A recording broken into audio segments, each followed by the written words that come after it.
Avira Women's Day special offer 50% off on IUI IVF valid till 8th March. LB స్టేడియంలోనే రైతును రాజుగా చేసే పాలనకు నాంది పడిందని సీఎం రేవంత్ రెడ్డి తెలిపారు. లెక్చరర్లు, టీచర్ల ఉద్యోగాలకు ఎంపికైన 5,192 మందికి నియామక పత్రాలని ఆయన అందజేశారు. 3 నెలల్లోనే 30,000 మందికి ఉద్యోగ నియామక పత్రాలు ఇచ్చామని పేర్కొన్నారు. తెలంగాణ సాధనలో నిరుద్యోగులు, యువత పాత్ర ఎంతో గొప్పది. వాళ్ల త్యాగాలు, బలిదానాలతోనే స్వరాష్ట్రం సాకారమైంది. ప్రత్యేక తెలంగాణ ఏర్పడితే న్యాయం జరుగుతుందని భావించారు.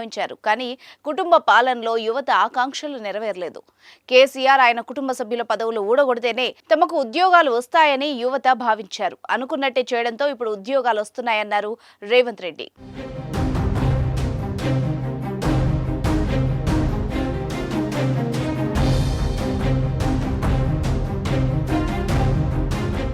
నాకు ఇంగ్లీష్ రాదని కొందరు అవహేళన చేస్తున్నారు. నేను జిల్లా పరిషత్ పాఠశాలలో తెలుగు మీడియంలో చదివాను.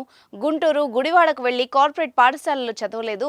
వేలాది గురుకులాలు నిర్మించామని గత పాలకులు గొప్పగా చెబుతున్నారు. ఎక్కడా వాటికి శాశ్వత భవనాలు నిర్మించలేదు. వసతులు లేని అద్దె భవనాల్లో పేద విద్యార్థులు అవస్థలు పడ్డారు. రేషనలైజేషన్ పేరిట కేసీఆర్ 6,000 పాఠశాలను మూసేశారు.